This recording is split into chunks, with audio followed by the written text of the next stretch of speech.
As you will definitely be able to tell from the title of the video, I am sitting down today to film the long-awaited video of why we moved from England to the Shetland Islands. So I've got some water. This is your chance to pause and go and get a drink before we dive into it. And I've also got my father facts because it has been, I think, 3 months now since we moved. So I've written down notes and dates of everything that happened so that I can tell you the story without going, was that on this day or this day? I've come prepared with notes. So I thought I should start with a bit of a story time of the actual move itself, because I know I posted the video of our moving process and I edited it together and it all looked magical, and it was, but there was a lot that I did not film because it was just so stressful, like far too stressful for me to even think about picking up the camera. I thought I would just story time the move itself and then answer some of your guys' questions after that. So we first saw this house online in September of 2024. Me, Luke and his mum were all independently browsing Rightmove in our free time, and we all saw the house and just felt like, that's incredible. That would be like the dream house to live in. So at that point, Luke's parents' house was already on the market. They were already selling it anyway, but they hadn't yet quite decided where they were moving to. And me and Luke were obviously looking to start living together. So we started having some chats. Luke sent me the house and said, oh my god, this is amazing. I said, yeah, I know, I've already seen it. And then we showed it to his mum and she said, I know, I've already seen it. And a little bit of chatting later, we were all very seriously considering, all of us, moving together into this beautiful house. So fast forward a few short months, by the new year, we decided to do something about it. So Luke's parents swapped to a new estate agent to try and kick the sale of their house into gear, and in the new year, start of January this year, we put an offer in on this house. So by mid-January this year, the offer that we put in on this house was accepted conditionally.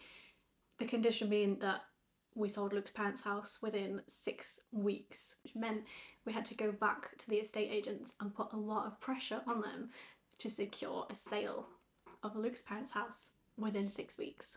I will say, that estate agent that they used, it was Mr. and Mr. Childs. They were amazing. They got an offer on the house within 4 weeks for the exact price that they wanted. I was blown away by how good they were. And then we entered the painful period of waiting for the solicitors to do their thing. Whatever it is that takes them so long. That's what we were waiting for. So a couple of months went by. I think around March time, I started saying, shall I just hand in my notice on my rental house? Because I was renting a house that I was living in alone at the time. And at this point, obviously, like, we had nothing was concrete, nothing was set in stone. But I kind of figured, shall I just go for it? Shall I just hand in my notice? And then I can move into Luke's house with them for a little bit, save a little bit of money. So we decided to do that. So at the end of March, I handed in my notice for my rental house, just hoping, trusting that everything would work out fine. So I had, April was my final month living alone in that house. And then by this point, we were told that we'd be given a completion date mid-April and that we'd get about 2 weeks notice to arrange all of the logistics of actually moving out of the house. So I thought, great, that works out sort of perfectly timing wise. So that is around the time that we began the moving to Shetland video. I was packing up my house in April, and then it was Monday the 21st of April. We hired a van. Luke drove the van to my house. We put all of my belongings that had been packed up in the van and then drove that back to Luke's house. And then the plan was to just sort of leave all my stuff boxed up at Luke's house and I would just stay there with them until we moved. So fast forward literally only a couple of days. It was Thursday the 24th of April, and we heard from the solicitors and they gave us a proposed completion date of Monday the 28th of April. At which point we entered complete panic mode because obviously that was a Thursday. So we were heading into a weekend. It didn't leave us many business days to contact people. Bear in mind, at this point, Luke's parents' entire house that they had lived in for 30 odd years had not been packed. We had not arranged for movers to get us all the way from Yorkshire up to Shetland. We had not booked ferry tickets, we had done nothing. So we entered complete panic mode, and that is why nothing got filmed in this very, very intense, very, very stressful few days. So I think we did about like 4 days in a row that were like 20-hour days, waking up at the crack of dawn and like packing the entire day. We were going to bed like midnight, later than midnight, and then waking up at crack of dawn again, doing it all over again, trying to get everything packed. There was just not even time. Like, I wasn't trying to cut it out of the video on purpose. There was just not even time, space in my head, anything, any energy to think about picking up a camera and setting it up. We were just like going for it all day, just pack. So after a lot of calling around, we found a local moving company that said that they could come and empty the house for us on Tuesday the 29th, but they couldn't get it up to Shetland then. But they said they had storage containers, they could just store it for us until we could find a movers to do the journey with all of our stuff. So that was about the best we could find. So we went back to the solicitors and asked if we could just push the completion date back a couple of days to obviously allow for us to actually get the things out of the house, and they agreed to that. So that did buy us that teeny bit more time. So then we had to book the ferry, which I was not anticipating would be a difficult part of this whole process. There is a ferry that runs every single day from Aberdeen up to Shetland, but it so happened that this week that we wanted to move fell just before the annual folk festival in Shetland, and the ferries were booked. It was full. We were looking online, there was like no availability. So I called the ferry office absolutely desperately, explained the situation. I said, is there anything you can do for us? Is there any way you can get us to Shetland on this day? So I told them it was going to be 2 adults, me and Luke, 2 dogs, 1 car. Because we decided that we would stagger the arrival, so me and Luke would go get settled into the house, and then a couple of days later his parents would follow us, because it's such a big move. We felt like we could go, get settled in, have a few days to rest, and then when his parents came we'd hopefully be recuperated and then able to like help with unpacking all of their things and getting them settled in the house. So it was just going to be me and Luke doing the first journey. So I was speaking to the ferry office on the phone, and they said that they could get me and Luke on as foot passengers. They could put the dogs in the kennels, which we were hoping to not do. So basically on the ferry you can book dog-friendly cabins that have, you know, like a little bed in it, and then a place for the dog to sleep in the cabin with you, so you can stay with them, because it's a 13-hour ferry, so it's quite a long time, and we did not want to put them in the kennels for that long. But all of the cabins were booked, so they said the best they could do was 2 foot passenger tickets, 2 dog kennel tickets, and then for the car they said there was no room on the ferry, but there's a freight ship that also goes every day to Shetland, and that we could put the car on the freight ship and just send that separately, which ended up making it a little bit more complicated logistically, because the freight ship departed at 3 p.m. and our ferry departed at 7 p.m. So it meant we had to get to Aberdeen for 2 p.m. to load the car onto the freight ship, and then we would have like 4 hours without the car before we could get on the ferry, and then at the other end we'd arrive in Shetland at 7:30 a.m. but the freight ship with the car wouldn't get there until 10 a.m. So then on the other side we would have a few hours to kill before we got the car back. So it made the journey a little bit more long-winded and complicated, but we thought, well, at least we can get there. So we said, yes please, that'll be amazing. Booked it all, paid for it, we're booked on the ferry, at least we can get to Shetland. That was the main thing. So we continued with our crazy busy full days of packing, and on Tuesday the 29th of April we went to bed at 2 a.m. We'd stayed up trying desperately to pack the last few things of the house. You think packing, I said this in the video at the time, in my head it wasn't going to take that long to pack up everything. It takes so long. So we had a big full day of packing, stayed up till 2 a.m. getting all the last bits sorted, got into bed. The alarm that we had set to get up in the morning on our travel day of Wednesday the 30th went off at 5 a.m. So we had probably less than 3 hours sleep before moving day for a journey that took over 24 hours. So we got out of bed. I felt awful in the morning. We had obviously next to no sleep. I was really nervous when we woke up because I just had this like full, I felt like this full like, it felt like I was about to jump off a cliff. Like I was so aware that we were packing up and leaving this house, never ever going to be able to come back. And we were just going, and we didn't know where we were going. We'd never been to Shetland before. We'd never seen the house before, and I just had that full like weight of we're sort of just flinging ourselves into the abyss, and just we've got no idea how it's going to turn out or what's going to happen. And I think I'm a little bit of a nervous traveller anyway, so like that coupled with this great unknown of like absolutely nothing was certain. I was so nervous in the morning, but obviously had to push through. We got the last few bits packed up in the car. Luckily Luke agreed to drive first because he was feeling much better than I was. We were going in my Land Rover, but obviously we'd insured him for a few days so that we could split the drive.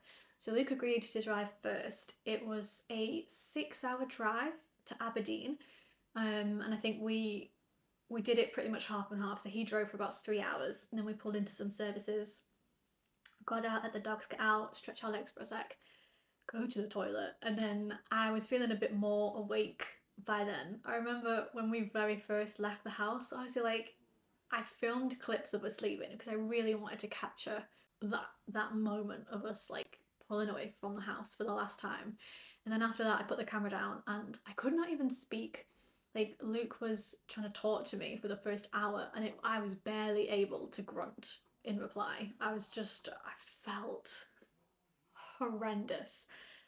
But then like obviously I'd packed about £70 worth of food. I did a big food order the day before and like had this massive cool bag with me of food because I just felt, I knew I'd feel a little bit like nervous and nauseous and stuff, and I just thought if I give myself like the full range of options of things to eat, then surely something will be appetizing. Like I'll be able to eat one of these options. So I had this massive bag of food.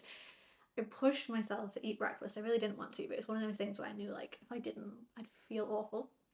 So pushed myself to eat some breakfast in the car, and then by about the time that we swapped, like 3 hours into the drive, I was feeling a bit more with it and able to drive the last 3 hours. So we swapped over. I drove the final stint into Aberdeen, only went the wrong way on the motorway once.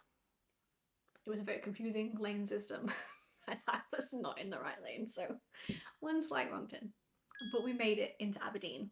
It was probably 1:30, I think, by the time we got there. And we drove into the ferry terminal, driving around randomly, not really sure where to go. We found the office for the ferry that we booked onto as foot passengers. So we pulled up outside, I ran in and I said, you know, who we were and that we had the car booked on the freight ship and where do we need to take it. And the man at the desk said, oh, we've actually found space on the passenger ferry. I don't know if that's what they're called, but the ferry that we were going on, they said we found space on that ferry for the car as well, so you can you can keep your car and come back with it and drive on as car passengers. And that was such a relief. Obviously, it did mean we'd arrived like 4-5 hours early for no reason in the end. But we were just so happy that we got to keep the car and we weren't going to have to just randomly wander around Aberdeen for 4 hours because we were tired. So I hopped back in the car, we had a quick look on Google Maps, we saw a beach that looked really nice, not too far away. So we drove over there, I think it was like a 15-minute drive. We got out, it was quite a nice day. It was a really, really good chance in the end to let the dogs out. They had a big walk on the beach, they got all the energy out. I think it worked out really nicely in that respect for them because they got to properly tire themselves out before the ferry journey. We got a chance to stretch our legs and decompress, and then we went back to the car, had a little nap in the car park before we got on the ferry. So we had a chance to sort of like settle and rest a bit as well. And then probably like 5 p.m. we drove back to the ferry port. We got in the queue to drive on as car passengers, and then we pulled in, like drove onto the ferry, and then we had to like get out with just whatever we were taking onto the ferry with us. We had just like one bag each. We had to get the dogs out, and then we had no idea where to take them. So we flagged down someone that was like guiding the cars on, told them we had dogs that needed to go in the kennel. So they took us there. It ended up being a bit of a mad dash, which again I think was a little bit better because I think if we'd had more time, we would have been a bit more sad and sort of fussed over the dogs, and then I think they would have realised that something was wrong. But as it was, like, we flagged down a man and we had to like run across the like carport to get to where the kennels were, and we'd booked 2 individual kennels because we weren't, they did tell us the measurements of how big they are, but you know, we were like pulling out a tape measure and trying to visualize like how big this space was going to be and is it big enough for both dogs. We weren't really sure, so we booked 2 just to be on the safe side. But when we got in there, they were absolutely massive and it was more than enough room for both the dogs to go in the same kennel. So we put them in together because we thought at least that way they can cuddle each other and they've got each other to comfort without us being there. So we literally only had time to like guide them in, take the leads off, give them a little quick goodbye before we had to close the door. So it was sad leaving them, but we didn't have much time to dwell on it because we didn't have time to like get out of the loading dock. So the guy that worked on the ferry that showed us the kennels, he took us up to where we were staying. There obviously, like I said, there wasn't any cabins free.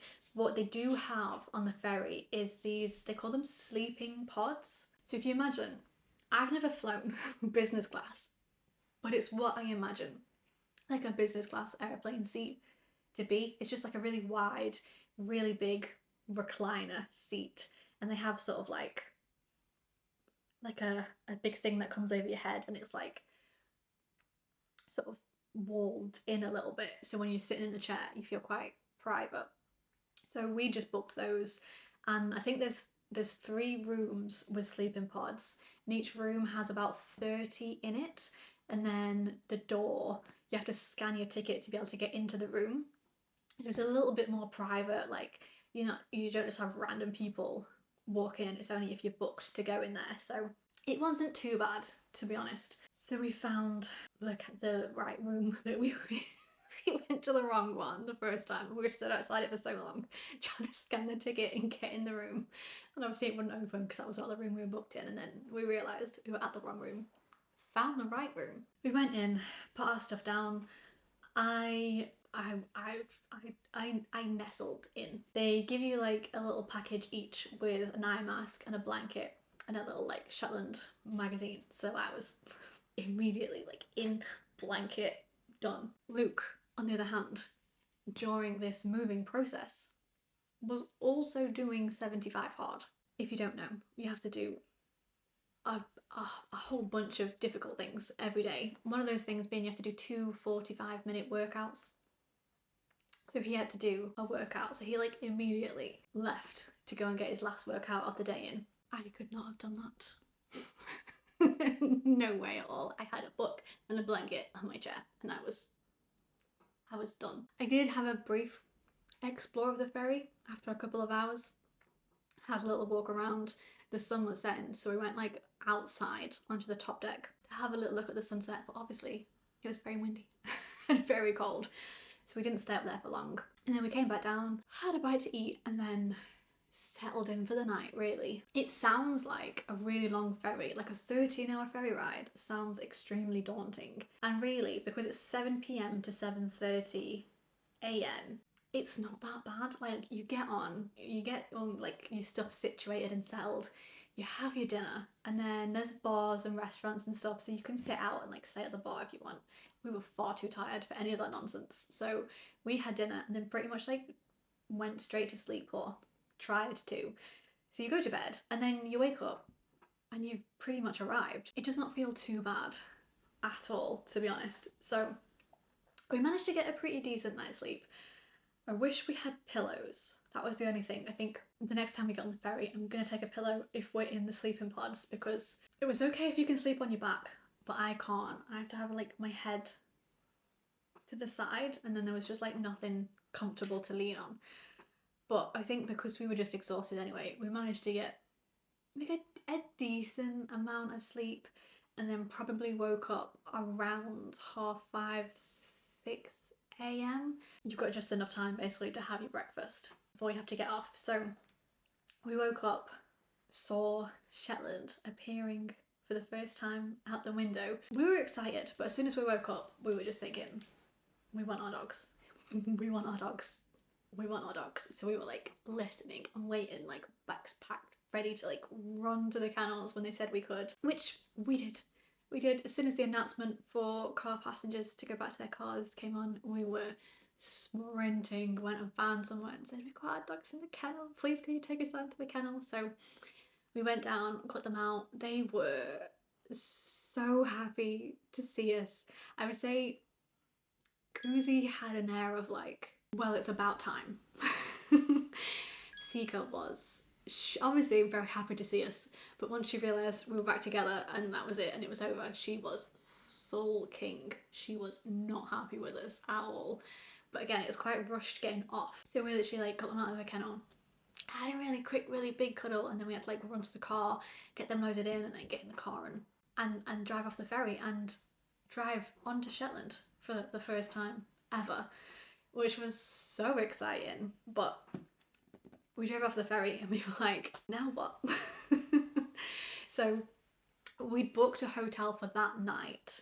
So at this point it's Thursday, the 1st of May, because we arrived Thursday morning. We'd booked a hotel for that night because the completion date ended up getting pushed back to Friday, so the following day, to give Luke's parents that couple of days extra in the house to get the final bits sorted.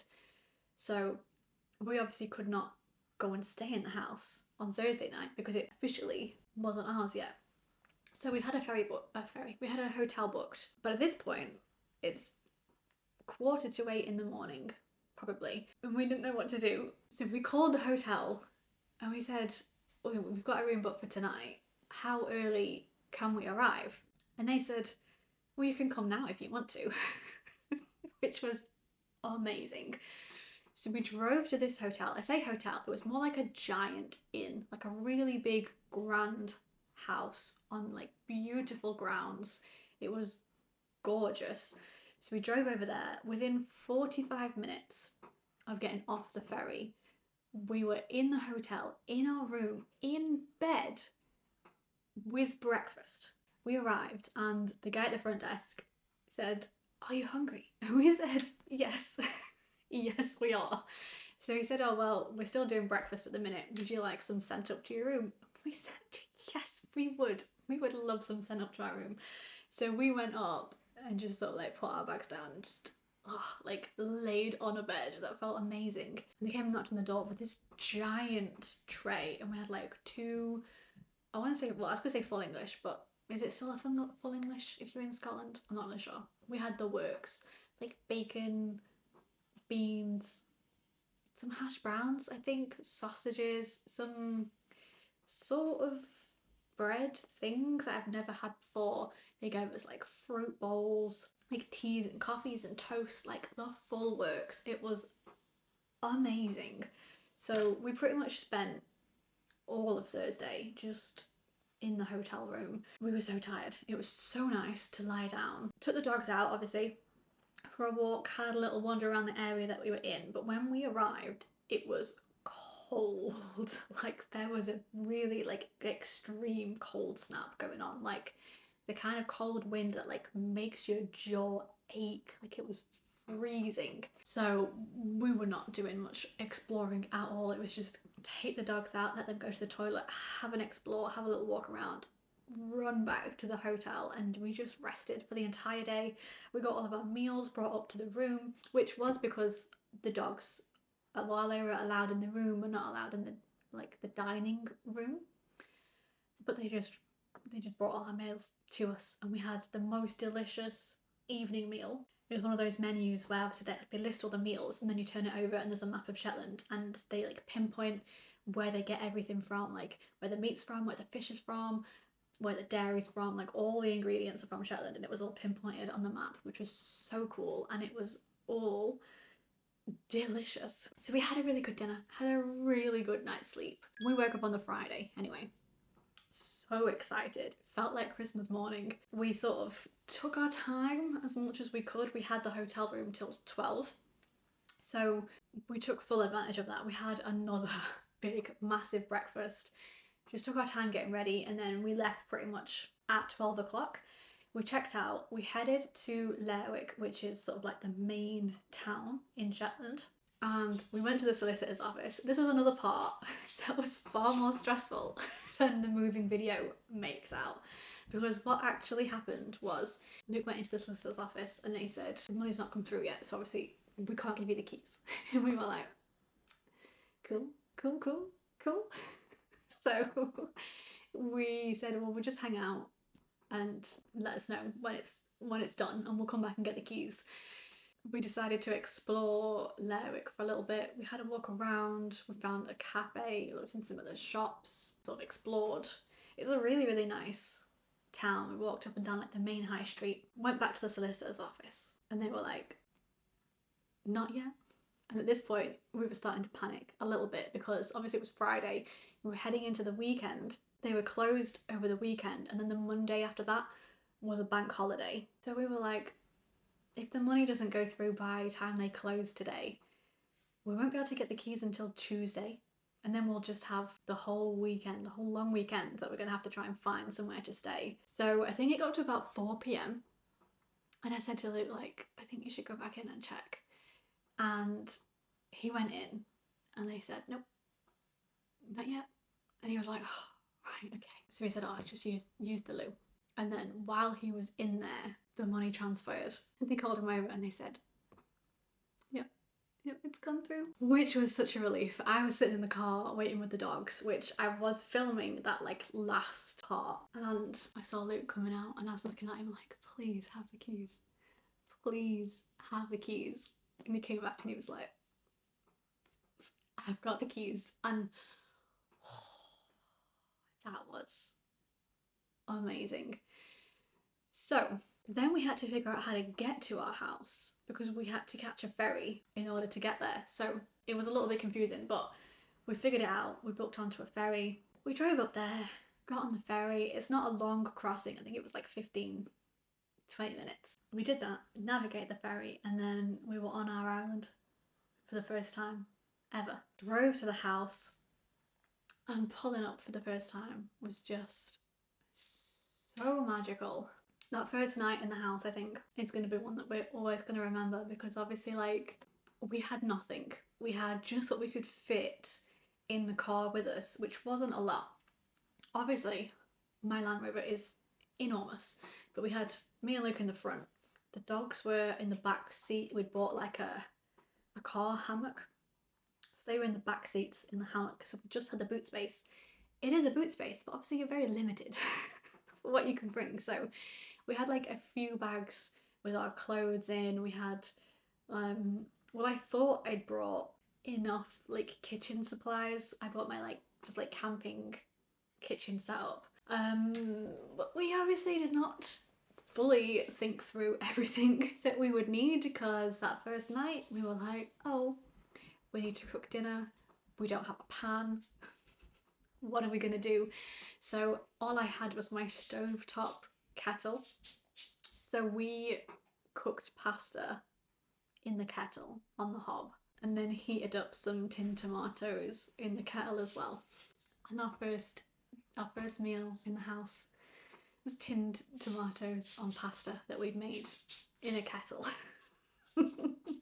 So that is, I think, the full story of the move. So I'm going to answer some of the most common questions that I have received. So the first one obviously being, why Shetland? So me and Luke were looking to move in together in England. We actually lived an hour and a half away from each other, so we were only seeing each other for maybe 4 days a month because Luke's work schedule was super hectic. So we were desperate to find a home, move in and live together. But the question was, where? Luke was quite keen to move out of England. Me less so, open to it, but I was happy in England. So we were considering a few options. The first one we thought about was Sweden because it's just a beautiful country anyway.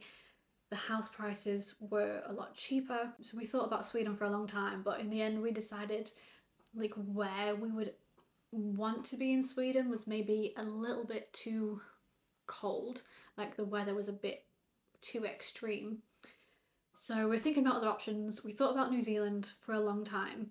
And obviously like we'd never been to New Zealand either, but it just looked amazing. But because that's so far away, the idea that we were discussing was to do like a year-long road trip, hire a van, sort of see the whole country and then decide which areas we like the best and try and find somewhere to live.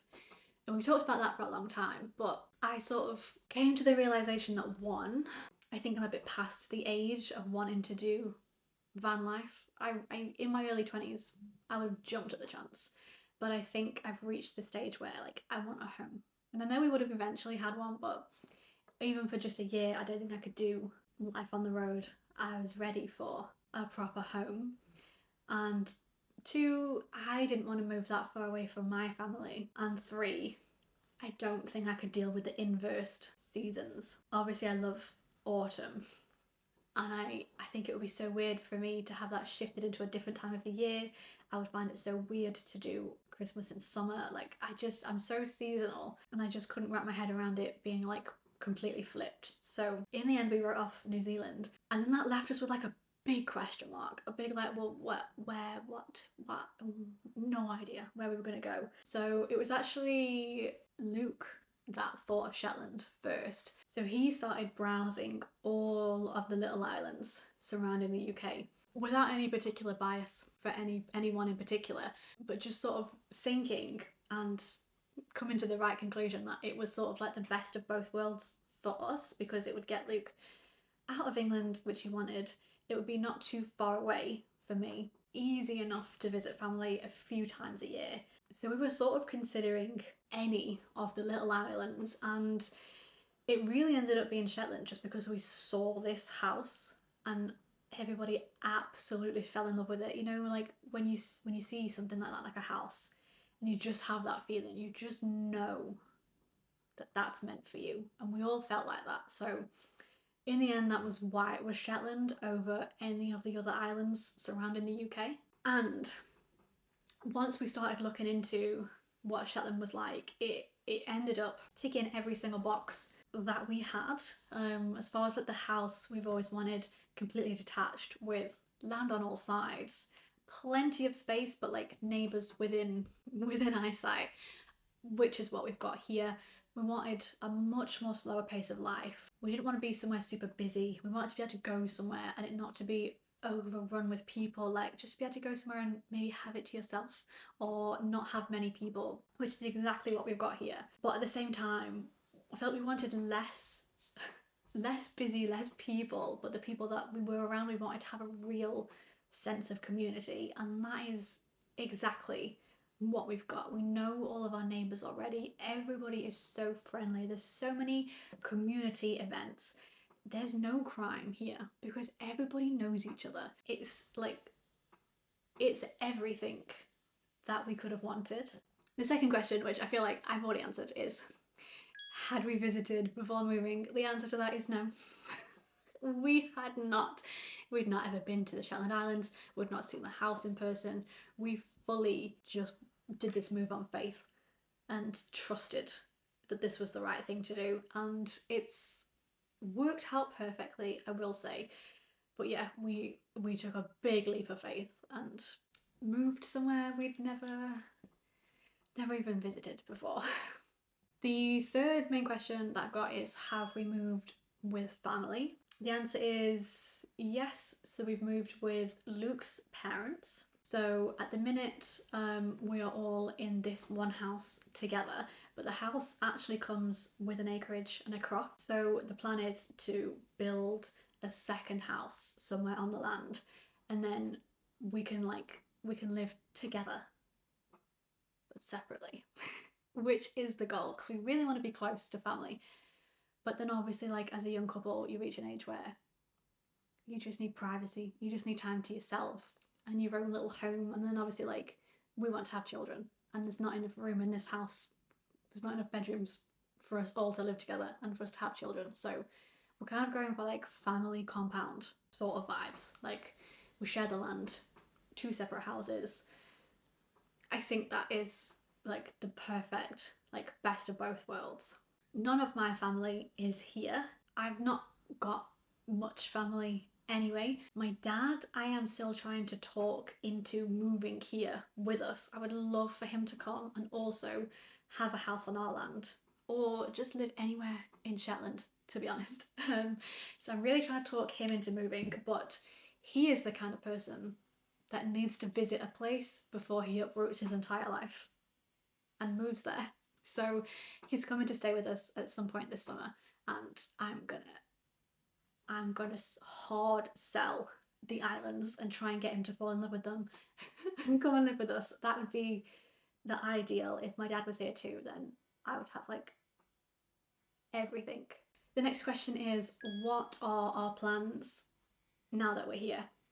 So for me, at the minute, obviously my job is remote, so that's come with me. So I am working full-time from home as I was before. Luke's job before we moved was teaching MMA. So he is going to be starting up classes here. He was teaching all ages from like 3 up to 55. I'm not sure what his oldest student was, but basically from like 3 all the way up to adult. So he's going to be starting up classes here. We have been starting to make some inquiries, and it sounds like everyone is very, very excited. So he's going to be setting that up very soon. Luke's parents are already retired and absolutely loving life, just living the life of leisure. And yet the garden is already quite well established from the previous owners. We've got 2 greenhouses, a lot of vegetables already planted, fruit growing. So we're going to try and like keep that going, maybe expand it a little bit. We would like to get some animals.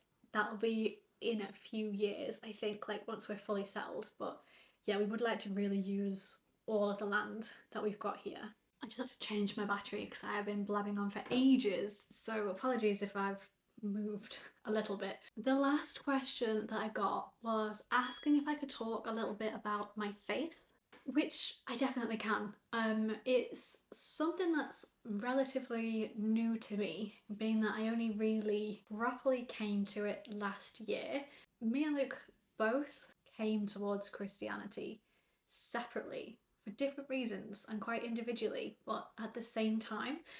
And our relationship has sort of followed that pattern ever since the start. Our ideals and beliefs and morals have changed so much since we met each other, but we seem to be like individually moving together at the same time, if that makes sense. Obviously, like, I won't speak for Luke's journey to it, but for me, I was christened as a baby, but did not particularly have a religious upbringing. We didn't go to church. It wasn't really a thing in our family beyond that. But my nana actually passed away in May last year, and that was, I think, the biggest catalyst for me. It hit me really, really hard. But I just remember through the process of grieving, the absolute surety in my bones that her soul still existed somewhere, that it was not just, she was not just gone.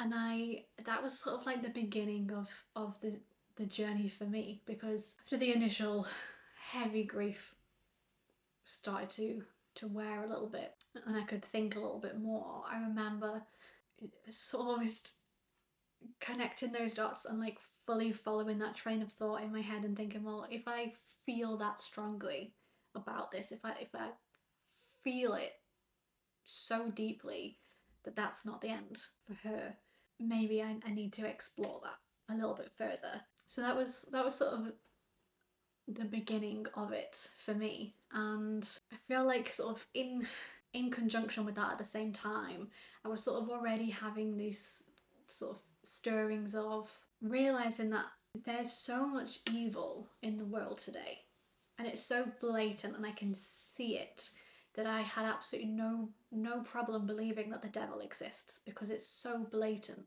And so similarly, if I feel that so strongly, then surely I can believe in the good and believe in God. And it was sort of that thought process, coupled with my nana's passing, that sort of was the catalyst for me. And I sort of started talking about it with Luke, and then realised that he was coming to sort of the same conclusions on his own for different reasons, and we decided it was something that we definitely wanted to explore a little bit more. So we both brought a Bible and decided, to read it in its entirety, front to back. The more that we dove into it, the more we thought about it, the more we talked about it, the more we learned. We just really felt like we were on the right path. And I do think in the process of finding our faith is what led us to Shetland. I feel like finding God is what led us here. Like, really, that was the first beginnings of it. And we have fully done this move on faith. We felt pulled here for a reason that we weren't quite sure why. And it really feels like we're in the right place at the minute. And every little thing along the way that felt like a setback, felt like it was making things more difficult, actually ended up making it so much better and putting us in a better position. And I really feel like that was a good sort of walk through of faith. So that's where we are. It's still a relatively new thing in our lives, but something that we both feel very, very strongly about. But I hope that sort of explains where we're at and how we feel. I don't know if I've done a good job of explaining that anyway, but because it's so new, I thought I would just explain our journey over the last year of finding God. And yeah, I'm just feeling really feeling like we're in the right place, we're on the right path, and we're being led in the right direction. So I think I have talked more than enough right now, so I'm going to wrap up the video. I think that should explain everything, but if you have any questions, comment them down below. I'll try my best to answer everybody, and if I've done a really bad job of explaining something, I'll just do another little Q&A video. Yeah, thank you so much for watching. If you made it all the way to the end of the video, please do give it a like and subscribe. It really does help me out a lot, and I love reading all your comments, so please come and chat to me. And I'll see you very soon in another video.